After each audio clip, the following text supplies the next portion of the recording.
Yüreğine hormatı adamın yüzüne çıkıyor. Benden sonra ne için ayttın bunu?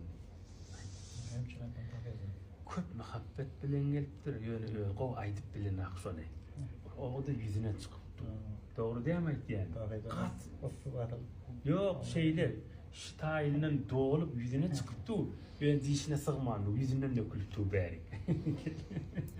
Oldu mu Alman? Belli canım.